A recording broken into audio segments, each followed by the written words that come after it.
नमस्कार साथियों, कैसे हैं आप सब। ओनो स्टडी के ऑनलाइन क्लासेज में आप सभी का मैं कोई कौशल हार्दिक स्वागत करता हूं। दोस्तों, जैसा कि हम प्राचीन भारतीय इतिहास के मौर्य साम्राज्य को पढ़ रहे थे और मौर्य साम्राज्य में हमने उससे संदर्भित क्या देखा था, पुरातात्विक साक्ष्य और साहित्यिक साक्ष्य को हम देख रहे थे। तो उस साहित्यिक साक्ष्य में हमने बहुत तरह के साहित्यिक साक्ष्य को देखे थे, जिसमें कि हमने शुरुआत करी थी मेगास्थनीज के इंडिका से, जो विदेशी साहित्य के अंतर्गत आता है और विदेशियों के विवरण भी हमारे ऐतिहासिक काल में उपयोग किए जाते हैं। तो आज हम भारत से संदर्भित चीज़ों को देखेंगे और इसमें सबसे महत्वपूर्ण क्या है, कौटिल्य का अर्थशास्त्र। ठीक है दोस्तों, तो कौटिल्य का अर्थशास्त्र आज हम पढ़ेंगे। उससे संदर्भित आपको पता है कि बहुत सारे क्वेश्चंस आते हैं, ठीक है, जिसमें कि इंडिका से तो क्वेश्चंस आते ही हैं, लेकिन सबसे ज़्यादा क्वेश्चन जो है साहित्यिक स्तर पे हमें कौटिल्य के अर्थशास्त्र से मिलता है। तो सबसे पहले पॉइंट को हम देखते हैं, कौटिल्य को ही, जहाँ तक आपको पता है कि कौटिल्य जो है इसी को चाणक्य बोलते हैं और इसी को क्या बोलते हैं, विष्णुगुप्त। ठीक है दोस्तों, तो कौटिल्य को ही हम चाणक्य बोलते हैं, इसी को विष्णुगुप्त बोलते हैं। ठीक है, मतलब इन्हीं का नाम कौटिल्य भी है, विष्णुगुप्त भी है। चाणक्य से तो आप भली भांति परिचित हैं ही। चाणक्य ने ही मौर्य साम्राज्य के निर्माण में सबसे बड़ी भूमिका अदा की थी और इन्होंने चंद्रगुप्त मौर्य को तक्षशिला में शिक्षा दीक्षा दी थी और सारे अस्त्र शस्त्रों का ज्ञान भी करवाया था। और उन्हीं के सारे आदेशों को मानते हुए और चंद्रगुप्त मौर्य उन्हीं के सारे मतलब रणनीतियों पे कार्य करते हुए और एक दिन मौर्य साम्राज्य का निर्माता बनता है। ठीक है दोस्तों, तो चलिए ये कौटिल्य का अर्थशास्त्र, इन्होंने अर्थशास्त्र इनकी रचना है।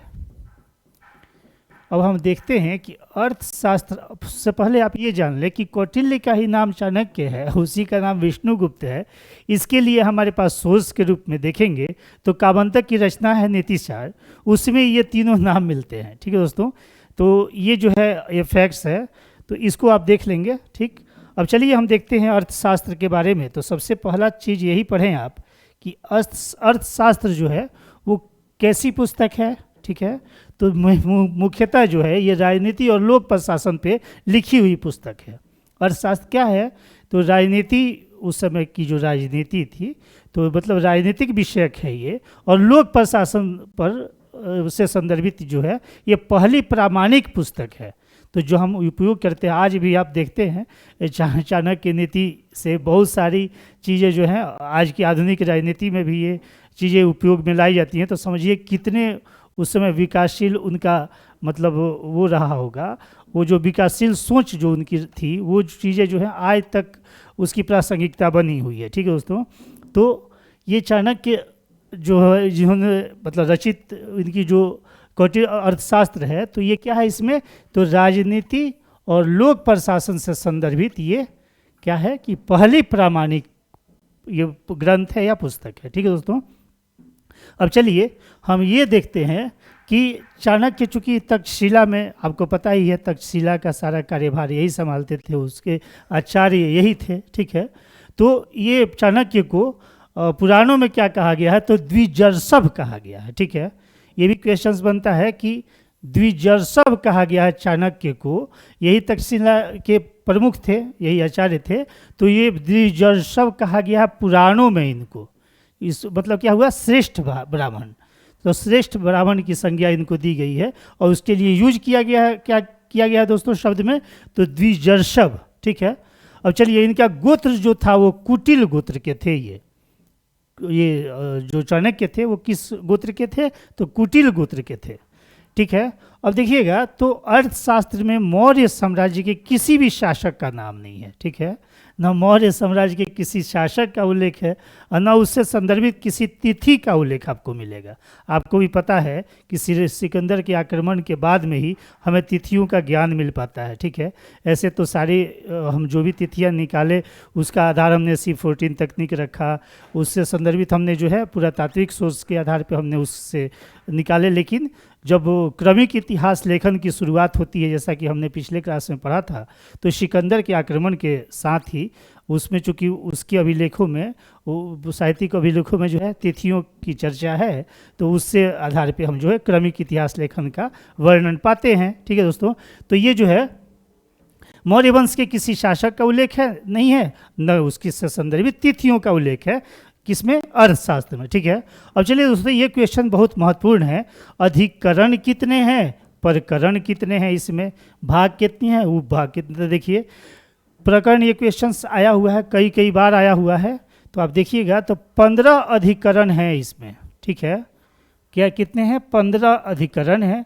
अधिकरण क्या होता है, पाठ होता है, यही भाग होता है। ठीक है, और इसके उपभाग कितने हैं, तो 180 उपभाग हैं, तो 180 जो है प्रकरण है। तो ये क्वेश्चंस बीपीएससी में भी पूछा था, एक्चुअली 53 से 55 में ये क्वेश्चंस पूछा था। 15 अधिकरण है, और ऐसे तो बहुत जगह पे ये क्वेश्चंस पूछा गया है। 15 अधिकरण, 180 प्रकरण, और इसमें श्लोकों की संख्या 6000 है। ये उतना महत्वपूर्ण नहीं है, लेकिन फिर भी आप इसे जान लें। ठीक है, और इसकी भाषा क्या है दोस्तों, तो भाषा के स्तर पे जाएंगे तो भाषा संस्कृत है इसकी। ठीक है, भाषा क्या है, इसकी भाषा संस्कृत है। तो चलिए अर्थशास्त्र की, अब अर्थशास्त्र की से संदर्भित जो महत्वपूर्ण व्यक्तित्व रहे हैं, जो पर्सनालिटी रहे हैं, उससे भी संदर्भित क्वेश्चंस पूछा जाता है। तो 1909 ईस्वी में, चूँकि अर्थशास्त्र हस्तलिखित पुस्तक है, तो 1909 में डॉक्टर श्याम शास्त्री, ठीक है, इसी को आर शर्मा शास्त्री भी कहा जाता है, इन्होंने सबसे पहले अर्थशास्त्र की प्रथम हस्तलिखित पुस्तक प्राप्त की और उसी का इन्होंने अनुवाद किया। ठीक है दोस्तों, डॉक्टर श्याम शास्त्री या doctor R S Sharma Shastri भी इनको लिखते हैं। ठीक है, इन्होंने क्या किया, इसका अनुवाद किया, और उसके बाद में इन्होंने बताया कि अर्थशास्त्र अपना मूल स्वरूप में तो था ही, लेकिन इसमें छेपक बहुत जोड़ दिए गए। मतलब बाद आने वाले कालखंड में भी बहुत सारी चीज़ें जो हैं उसमें वो जोड़ दी गई हैं। ठीक है, तो मूल स्वरूप तो खैर उसका था ही, लेकिन उसमें छेपक भी बहुत जुड़े हुए हैं। अब देखिए, ये जो है तत्कालिक आर्थिक और राजनीतिक विचारधाराओं का बेहतर विश्लेषण हमें मिलता है अर्थशास्त्र में। उस समय का जो आर्थिक परिदृश्य था, राजनीतिक जो विचारधाराएं थी, राजनीतिक जो व्यवस्था थी, उसका बेहतर विश्लेषण हमें किस में मिलता है, अर्थशास्त्र में मिलता है। इसी में जो है, मतलब इसमें जो राज्य की कल्पना की गई है दोस्तों, वो मतलब साम्राज्य की कल्पना कहीं नहीं की गई है, मतलब बड़े राज्य की कल्पना नहीं की गई है, छोटे राज्य की कल्पना की गई है। ठीक है, छोटे राज्य की कल्पना इसमें दिखती है। मतलब मौर्य साम्राज्य तो बहुत विशाल था, ठीक है, उसकी संकल्पना नहीं है, लेकिन यहाँ पे छोटे साम्राज्य की, मतलब राज्य की चर्चा है इसमें। ठीक है, अब चलिए इसमें देखते हैं अधिकरण के स्तर पे क्वेश्चंस हमारे बनते हैं। जो हमारे 15 अधिकरण हैं उसमें क्या क्या चीज़ें दी गई हैं, ये क्वेश्चंस बनता है, और ये यूपीएससी में ऐसे क्वेश्चंस बनते हैं, पीसीएस के स्तर पे भी ऐसे क्वेश्चंस बनते हैं। ठीक है दोस्तों, तो प्रथम अधिकरण में क्या है कि राजस्व संबंधी विषय, मतलब इसे में विषय है। क्या है प्रथम अधिकरण में, राजस्व संबंधी विषय है इसमें। द्वितीय अधिकरण में क्या है दोस्तों, तो द्वितीय अधिकरण में नागरिक प्रशासन का विशद विवेचन है, मतलब नागरिक प्रशासन कैसा होना चाहिए उसका वर्णन हमें द्वितीय अधिकरण में मिलता है। ठीक है दोस्तों, अब आते हैं हम तृतीय अधिकरण में। तो तीसरी और चौथी दोनों में देखते हैं, तो दोनों में क्या क्या चीज़ें हैं कि दीवानी, फौजदारी, व्यक्तिगत कानूनों का उल्लेख मिलता है। तीसरी और चौथी में जो अधिकरण है उसमें क्या क्या चीज़ें मिलती हैं, दीवानी से संदर्भित, फौजदारी और व्यक्तिगत कानूनों का उल्लेख मिलता है। ठीक है, जो कि सम्राट अशोक के द्वारा, जिसकी मतलब अपने अभिलेखों में भी चर्चा की गई है, तो ये चीज़ें वहाँ मिलता है। ठीक है, मुख्यतः देखिएगा तो तीसरे में धर्मस्थनिज की चर्चा है। धर्मस्थनिज न्यायालय क्या हुआ करता था, ये दीवानी न्यायालय हुआ करता था। और चौथा में जो है कंटक शोधन की चर्चा है। कंटक शोधन क्या है, ये फौजदारी मुकदमे हुआ करते थे, उसी से संदर्भित इसमें नियम की चर्चा है। ठीक है दोस्तों, अब चलिए हम देखते हैं पांचवें में क्या था, तो पांचवें में सम्राट और उनके मतलब सभासदों या उनके अनुचरों के कर्तव्यों और दायित्वों का उल्लेख जो है वो पांचवें अधिकरण में किया गया है। ठीक है दोस्तों, मतलब जो सम्राट हुआ करते थे उनके जो मंत्री परिषद के लोग थे मतलब सभासद या उनके अनुचर मतलब उनके मातहत जो थे, उनसे संदर्भित कर्तव्यों और दायित्वों का उल्लेख इसमें किया गया है पांचवें में। ठीक है दोस्तों, चलिए अब हम छठे को देखते हैं। छठे अधिकरण में क्या है कि सप्तांग इसमें विचारधारा है, मतलब राज के लिए आवश्यक 7 अंगों की चर्चा है। आपको पता है कि सप्तांग विचारधारा इससे से संदर्भित है ये, तो ये जो है 5-6 में ही है, राज्य के 7 आवश्यक जो अंग हैं उसकी चर्चा हमें मिलती है। ठीक है, तो अब ये देखें आप, अब अंतिम 9 अधिकरण में क्या है कि जैसे 6 तो हो गए और अंतिम 9 में मतलब ज़्यादा महत्वपूर्ण नहीं है, 6 तक ज़्यादा महत्वपूर्ण है। अंतिम 9 में क्या है कि विदेश नीति से संदर्भित उसमें मतलब उससे संदर्भित जो है नियम बनाए गए हैं वो चीज़ें हैं। सैनिक अभियान कैसा होना चाहिए वो चीज़ें हैं। विजय के उपाय क्या होते हैं, मतलब विजय से संदर्भित कैसे विजय प्राप्त किए जाते हैं उसके लिए युद्ध नीति वगैरह की चर्चा इसमें है।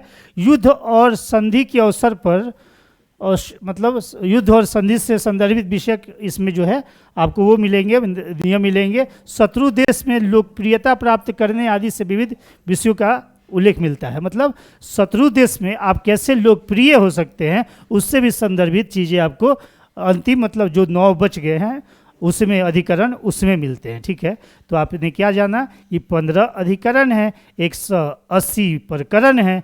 15 अधिकरण में मुख्यतः जो है ये छठे तक ही क्वेश्चंस बनते हैं। तो इसमें जो है और जो अंतिम 9 हैं उसमें क्या क्या है, विदेश नीति, सैनिक अभियान कैसा होना चाहिए, विदेश की नीति क्या होनी चाहिए, जो आपके युद्ध और संधि के अवसर पे हमें कैसी नीति अपनानी चाहिए, शत्रु देश में कैसे आपको लोकप्रिय होना है, वो सारी चीज़ों की चर्चा हमें अंतिम 9 अधिकरण में मिलती है। ठीक है दोस्तों, अब देखिए अर्थव्यवस्था के दास्ता वाले अध्याय में शूद्रों को आर्य कहा गया है। ठीक है, तो इसका एक अध्याय है दास्ता अध्याय, तो इसमें शूद्र को भी महत्ता प्रदान की गई है और शूद्रों को जो है सैनिक में शामिल किया गया है और शूद्रों को भी आर्य कहा गया है। और इसका मतलब आप समझ सकते हैं कि इन्होंने ही शूद्र को महत्ता इसलिए प्रदान की चूँकि शूद्र बहुत उपेक्षित थे और उपेक्षित थे तो फिर इनको जो है सामाजिक प्रतिष्ठा मिल नहीं रही थी, तो इन्होंने कहा कि ये भी आर्य की श्रेणी में ही आएंगे। ठीक है, तो ये भी चर्चा इनके दास्ता वाले अध्ययन में है। अब देखिए अपराध मतलब जैसे अपराधी जो हुआ करते थे तो अपराध स्वीकार करने के लिए जो आज की व्यवस्था है 3rd डिग्री टॉर्चर जो किए जाते हैं हमारे पुलिस प्रशासन के द्वारा, तो ये व्यवस्था वहाँ दिखती है। सबसे पहली बार आपको ये व्यवस्था जो है मौर्य साम्राज्य में दिखेगी। तो उसके प्रशासन के जो मुख्य भूमिका क्या हुआ करती थी, तो प्रशासन जो है वो निरंकुश हुआ करता था। अपराध अगर आपने किए हैं तो अपराध के स्वीकारोक्ति के लिए क्या किए जाते थे, बल प्रयोग किए जाते थे। वही बल प्रयोग को 3rd डिग्री बोला जाता है अभी के समय में। तो ये चीज़ें वहाँ भी आपको दिखती हैं। ठीक है दोस्तों, अब चलिए इसी में जो है ये 18 प्रकार के मतलब ये घोड़े का यहाँ पे कंसेप्ट है। जैसे आपने कोई अपराध किया तो इसमें कोड़े का प्रावधान होता था। ठीक है, छोटे मोटे अपराधों के लिए 7 कोड़े लगाए जाते थे, बड़े अपराधों मतलब मीडियम टाइप के अपराधों के लिए 18 कोड़े की व्यवस्था थी। ठीक है, तो इस तरीके की व्यवस्था जो है आपको यहाँ पे देखने को मिलेगी दंड से संदर्भित। ये चीज़ें कहाँ वर्णित है, हमारे अर्थशास्त्र में वर्णित हैं। ठीक है, अब देखिए स्त्रियों से संदर्भित कुछ इसमें उससे विषय कुछ चर्चाएं की गई हैं। जैसे स्त्री अगर से समान अपराध करे, जैसे एक पुरुष ने चोरी किया और वही उसके जो प्रावधान हैं दंड के जितने हैं, जैसे मान ले किसी पुरुष ने चोरी किया और उसके लिए जो है उसको 18 कोड़े मारने की अनुमति अगर है, तो जो स्त्री करेगी वही तो उसके लिए दंड के प्रावधान कम थे। मतलब वहाँ कोड़े मारने की न सज़ा देते हुए कुछ अन्य तरह की सजाएं जो कम स्तर की हों वो दी जाती थी। ठीक है, तो स्त्रियों के रूप में थोड़ा सा इसमें मतलब नरमी बरती जाती थी। ठीक है दोस्तों, ये भी चीज़ें वहाँ पर हैं। अब देखिए यहाँ पे कुछ जैसे जो प्रदेश हुआ करते थे उससे संदर्भित कुछ हमारे मतलब कौन कौन सी चीज़ें वहाँ पे ज़्यादा महत्वपूर्ण थी उससे संदर्भित चीज़ें हैं। जैसे आप देखेंगे तो कलिंग और अंग से हाथी, मतलब जो हाथी थे ना, हाथी जो है वो कलिंग के और अंग के, ठीक है, कलिंग के और अंग के हाथी जो है ज़्यादा प्रसिद्ध थे, ठीक है। जो आपने अंग की चर्चा आपने महाजनपद काल में पढ़ी थी, अंग की राजधानी जो कहाँ थी, चंपा। तो ये जो है अंग और कलिंग उड़ीसा का जो क्षेत्र था, वहाँ से हाथी जो है, वो हाथी की चर्चा जो वहाँ पे मिलती है, वो प्रसिद्धि के लिए वो मतलब ज़्यादा जाते थे, ठीक है। अब देखिए दोस्तों, काशी के सूती वस्त्र ये ज़्यादा फेमस हुआ करता था, उसकी चर्चा अर्थशास्त्र में है। काशी के सूती वस्त्र की चर्चा है, नेपाल के कंबल की चर्चा है, जो चीज़ें आज भी देखते हैं आप, चूँकि वो ठंड मतलब वहाँ पे जो है उनसे संदर्भित कंबल आज भी बनाए जाते हैं, जो कि बहुत फेमस है। तो काशी के क्या, तो सूती वस्त्र की चर्चा है, सूती वस्त्र काशी। नेपाल का क्या, कंबल, ठीक है। कंबोज का घोड़ा, कंबोज का क्या, घोड़ा। तो ये क्वेश्चंस हमारे बन जाते हैं कि मौर्य काल में कहाँ के घोड़े ज़्यादा मतलब प्रसिद्ध थे, जिसका उपयोग ये मौर्य साम्राज्य में ऊंचे दर्जे के अधिकारी वर्ग किया करते थे, कब, युद्ध के मैदान में, ठीक है। तो ये चीज़ें हैं कंबोज के घोड़ा, ये क्वेश्चंस एक बार आया हुआ था यूपीपीसीएस लोअर में, ये क्वेश्चंस आए हुए थे, ठीक है, 2018 में। तो ये चीज़ें जो है हमने देखी। अब आगे बढ़ते हैं और देखते हैं कि अर्थशास्त्र में और क्या क्या चीज़ें हैं जिससे कि क्वेश्चंस हमारे बनते रहे हैं। तो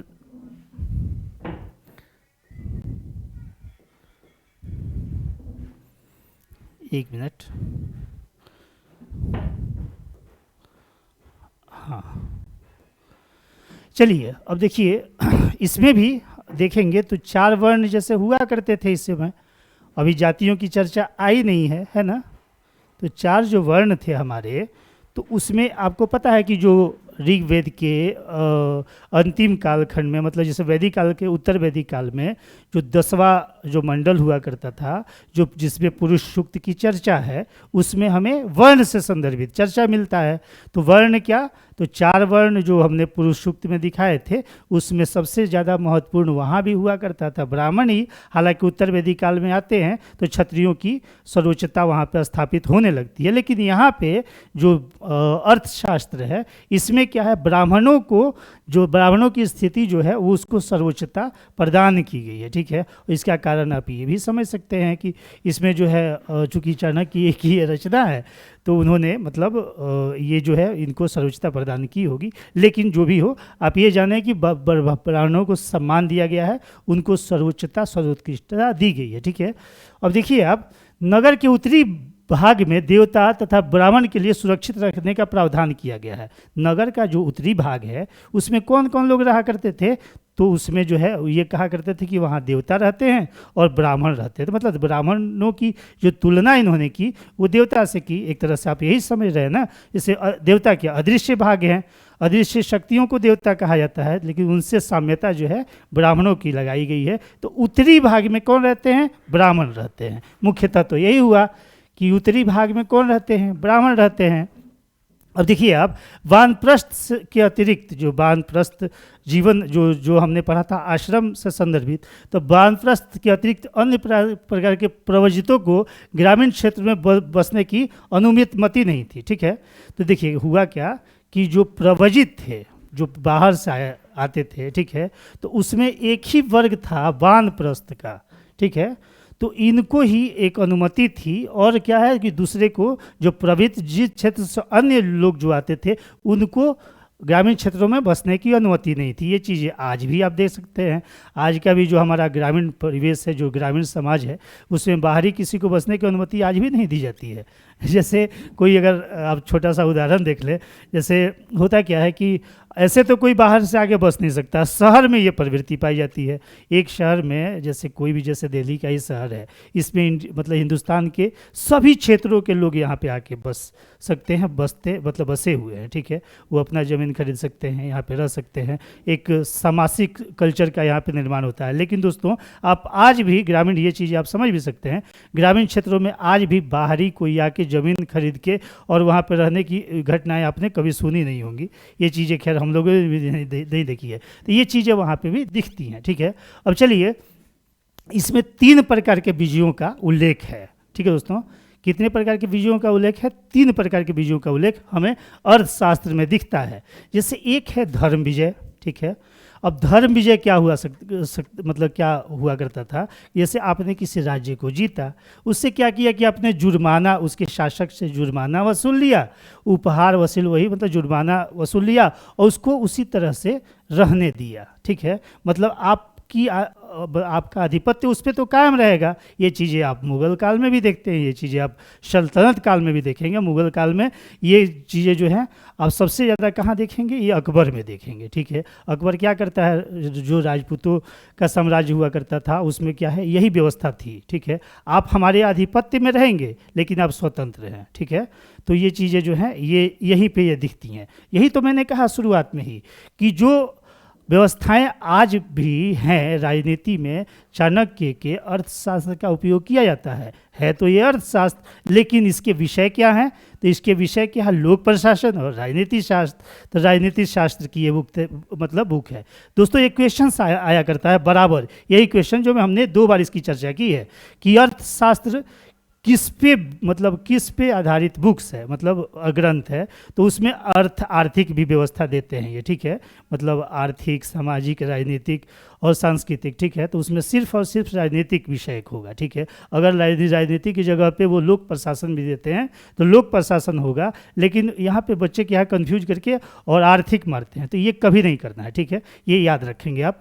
चलिए, अब एक था लोभ विजय। ठीक है, तो इसमें करते क्या थे कि जो भी जिससे भी इनका युद्ध हुआ करता था, जो भी साम्राज्य दूसरे हुआ करते थे, तो उसको जीत लेने के बाद में क्या किया करते थे ये कि मतलब अधिकांश भागों को मिला दिया जाता था अपने साम्राज्य में और कुछ क्षेत्र जो है छोड़ दिया जाता था। तो ये जो है लोभ की प्रवृत्ति हुई, मतलब उसके बड़े राज्य हैं तो उसमें से आपने क्या किया कि 90% भाग अपने मिला लिए, 10% में आपने उसको छोड़ दिया कि हाँ चलो तुम अपना गुजर बसर करो। तो चलिए, ये तीसरा क्या है, असुर विजय।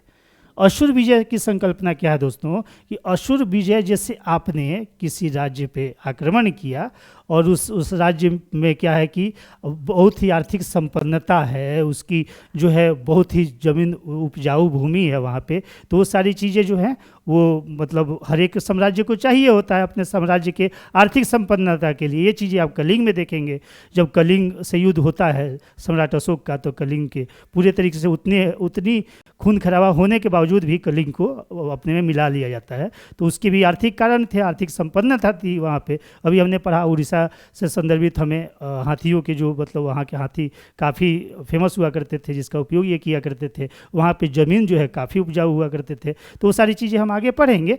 तो ये हमने बताने का प्रयास किया आपको कि ये असुर विजय से संदर्भित संकल्पना ये है कि आप किसी के राज्य को पूरे के पूरे ही 100% आप अपने मिला लें, उससे संदर्भित जो शासक है उसको बंदी बना ले, उसको कारागार में डाले, या जो भी मतलब अगर ज़्यादा प्रतिकार किया है तो उसकी हत्या भी की जा सकती थी। तो ये चीज़ें जो हैं 3 तरह के विजय की चर्चा है। ठीक है दोस्तों, अब चलिए हम देखते हैं कि ये जो खेतीहर समुदाय हुआ करता था, ठीक है, जो खेतीहर इलाकों में जन को क्या कहा जाता था, जनपद राज्य कहा जाता था। जहाँ पे उपजाऊ भूमि थी, जो खेतीहर समाज था, उसको हम क्या कहते थे, जनपद राज्य। ठीक है, तो ये चीज़ें यहाँ पे वर्णित हैं। अब देखें, इससे अनेक देशों का नाम आया है, जैसे अर्थशास्त्र में अनेक देशों का नाम आया है। कौन कौन से देश हैं ये देख लेते हैं। तो इसमें चीन का नाम आया है, बाहलिक प्रदेश का, नेपाल का नाम आया है, कपिशा का नाम आया है, वनायु का नाम आया है। ठीक है, इसमें क्या क्या आया है, चीन का नाम आया है, बाहलिक प्रदेश, ये नेपाल, कपिशा, वनायु। ठीक है, ये सारे नाम उसमें आए हैं। अब देखिए, इसमें जैसे खेती तो सबकी की जाती थी, लेकिन दोस्तों एक क्वेश्चन ये बहुत महत्वपूर्ण बनता है कि ईख की खेती जो हुआ करती थी उससे संदर्भित क्या कंसेप्ट है। तो ईख की खेती को अर्थशास्त्र में निकृष्ट माना गया है। क्यों माना गया है, क्योंकि उसमें जो है आपके आर्थिक और परिश्रम दोनों जो है व्यय अधिक होते हैं। मतलब आर्थिक रूप से भी आप ज़्यादा उसमें मतलब वो करते हैं और व्यय भी, परिश्रम भी इसमें ज़्यादा है। ठीक है दोस्तों, तो ईख की खेती को क्या माना गया है, निकृष्ट माना गया है अर्थशास्त्र में। ठीक है, अब चलिए, अब आपने जाना कि पतंजलि जो थे वो महाभाष्य जिन्होंने रचना की थी, महाभाष्य की। ठीक है, तो पतंजलि के महाभाष्य से संदर्भित चीज़ें हमने पहले पढ़ ली है। और पतंजलि जो है उसका उल्लेख कौटिल्य नहीं करते हैं। ठीक है, जैसे पातंजलि के उल्लेख उस समय के तमाम उसमें मिलेंगे, लेकिन कौटिल्य पातंजलि का उल्लेख नहीं करते हैं। उसके कारण चाहे जो भी रहे हों, लेकिन ये क्वेश्चन बहुत महत्वपूर्ण बन सकता है। इसकी चर्चा हमने यहाँ पे की है। अब विशाख दत्त की रचना है मुद्रा राक्षस, आपको पता है। और मुद्रा राक्षस बहुत जो रचना है उनका, वो जो है प्रेम प्रसंग पर आधारित है, बहुत ही अच्छी बुक्स है। आज भी आप उसको पढ़ेंगे, उसके बहुत सारे अनुवाद भी आ गए हैं। तो खैर प्रेम प्रसंग पे है और बहुत ही अच्छे ढंग से इसको वहाँ पे वर्णित किया गया है। तो विशाख दत्त की रचना है मुद्रा राक्षस, ठीक है। ये संस्कृत नाटक है, ये नाटक अभी भी नाटक की का मंचन हुआ करता है मुद्रा राक्षस का, ठीक है। तो इसमें जो है, इसी में क्या है कि कौटिल्य द्वारा, जैसे मुद्रा राक्षस में ही ये वर्णित है कि कौटिल्य द्वारा ही नंद वंश की सत्ता को विजित करने का उल्लेख यहाँ पे मिलता है, ठीक है। इसमें कहा गया है, मतलब विशाख दत्त ने ये कहा कि कौटिल्य ने ही नंद वंश की सत्ता जो है चाणक्य मतलब चंद्रगुप्त मौर्य के सहायता से विजित किया और मौर्य साम्राज्य की स्थापना की। ये चीज़ें मुद्रा राक्षस में है, ठीक। चलिए दोस्तों, अब यहाँ पे है कि यहाँ पे जैसे घायलों सेना से संदर्भित चीज़ें जो हैं, तो वहाँ पे जो है ये काफ़ी पवित्र विचार रखा करते थे। तो ये कहते हैं कि घायलों की सेवा के निर्मित चिकित्सकों के दल का उल्लेख है जो सेना के पृष्ठभाग में तैनात रहते थे, ठीक है। जैसे जो सेना जाती थी तो उसके साथ में चिकित्सक का भी दल जाया करता था। जो घायल अपने तो सैनिक हुए, तो उनको आज भी आप मिलिट्री वगैरह में देखते हैं, तो जब युद्ध वार हुआ करते हैं तो उसके साथ में क्या है कि चिकित्सकों मतलब डॉक्टर्स भी होते हैं, ठीक है। ताकि अगर आपको किसी भी तरीके की इंजरी होती है तो तत्काल आपको राहत वहाँ पे फर्स्ट एड दिया जा सके। तो ये चीज़ें वहाँ पे व्यवस्था थी। लेकिन ये करते क्या थे कि अपने भी सेना का योग किया करते थे, लेकिन मतलब इनके पास में कुछ दयनीय जो भावना हुआ करती थी, तो उनके शत्रुओं के भी सेना में, जिसमें कि मतलब उससे भी संदर्भित ये घायलों की सेवा कर दिया करते थे, ठीक है। तो चलिए दोस्तों, ये हमने देखा। अब आते हैं, इसमें कुछ मतलब संस्था का जिक्र है, ठीक है। जैसे कि अस्पस वगैरह की चर्चा है। अस्पस क्या हुआ करते थे? गुप्तचर। और गुप्तचर क्या हुआ करते थे? ये जो है मौर्य साम्राज्य का अभिन्न अंग हुआ करते थे। यही जो है अलग अलग राज्यों में जाके और उसके हर एक चीज़ों से संदर्भित जानकारियाँ लाया करते थे। जैसे कि उसका दुर्गीकरण कैसा है, उसकी तैयारियाँ कैसी हैं, वो जो है किस शस्त्र का प्रयोग किया करते हैं, कैसे उनमें भेद डाला जा सकता है। भेद डालने का मतलब समझ रहे हैं? मतलब ये हुआ कि कैसे जो है, जैसे उसके अधिकारी वर्गों में कैसे इनको फोड़ा जा सकता है। धन बल किसी भी तरीके से, छल कपट किसी भी माध्यम से उनको फोड़ने की भी विशेष व्यवस्था यहाँ पे ये किया करते थे। किसके द्वारा? एस्पस गुप्तचर के द्वारा, ठीक है। तो गूढ़ पुरुष क्या हुआ करते थे? तो ये गुप्तचर से ही संदर्भित हुआ करते थे। ये राज्य के गुप्तचर थे ये, ठीक है। मतलब उस राज्य के, मौर्य साम्राज्य के। और गुप्तचर प्रणाली का वर्णन करने वाला ये एकमात्र ग्रंथ है। कौटिल्य का अर्थशास्त्र जो है वो एकमात्र ऐसा ग्रंथ है जिसमें कि गुप्तचर प्रणाली का वर्णन हमें देखने को मिलता है दोस्तों, ठीक है। उसके बाद में गुप्तचर विभाग का नाम भी उसमें दिया हुआ है, महामात्य सर्प, ठीक है। महामात्य सर्प जो विभाग हुआ करता था वो किससे संदर्भित था? गुप्तचर व्यवस्था से संदर्भित था।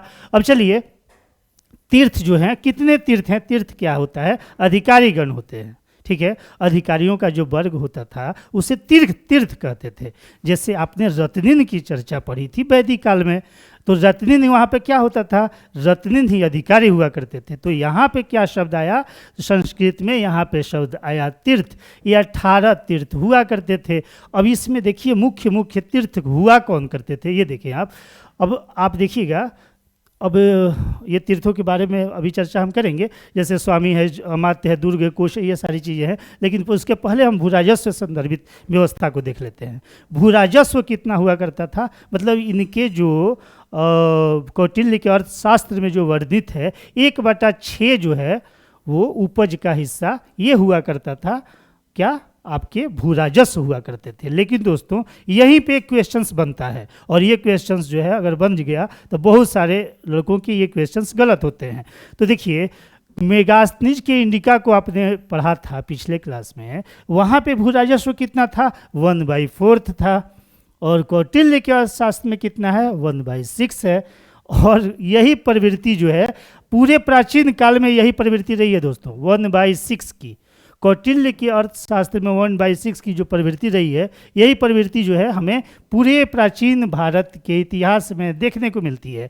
यहाँ पे लेकिन मेगास्थनी चूँकि वो यहाँ के सारे भूराजस्व पद्धति से जानकारी नहीं थी उनको, इसलिए उन्होंने अपने इंडिका में 1/4 लिखा है। लेकिन क्वेश्चंस अगर पूछेंगे तो यहाँ सीधे सीधे स्पष्टता जो है इसमें अंतर आप कर पाएंगे और कभी भी इसको कंफ्यूज नहीं करेंगे। ठीक है दोस्तों, ये क्वेश्चंस आते रहता है।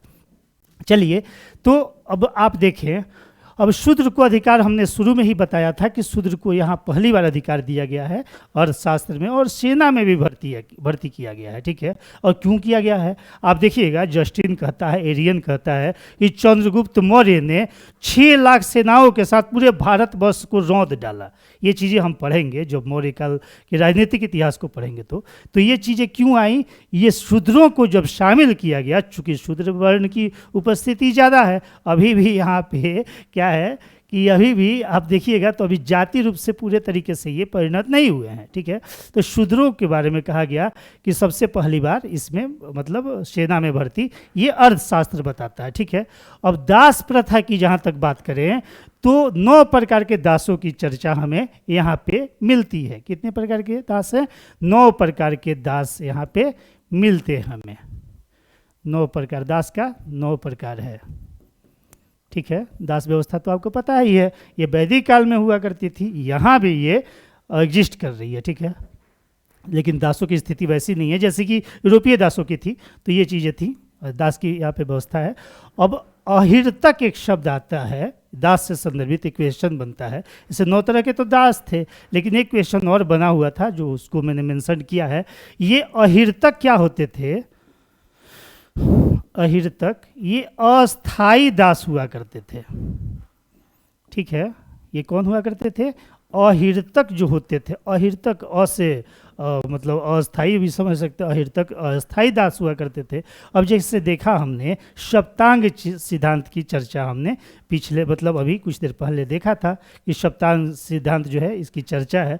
अब इस सप्तांग सिद्धांत में कौन कौन सिद्धांत हैं, किससे संदर्भित? जैसे स्वामी जो है वो राजा हुआ करता था। ठीक है, तो ये क्या है कि राज्य के सिर माने सर के तुल्य, मतलब सर जो है वो क्या है, सप्तांग सिद्धांत में राजा होता है। ठीक है, उसके बाद जनपद अर्थात राज्य क्षेत्र, ये क्या है? जंघाएं होती हैं। जो राज्य क्षेत्र है वो जैसे राज्य की जंघाएं हैं। ठीक है, जंघा जो है वो जनपद है। अमात्य क्या है? राज्य की आंखें हैं ये। ठीक है, राज्य की आंखें हैं। दुर्ग या किला क्या है? राज्य का की बाहें हैं। और कोश क्या है?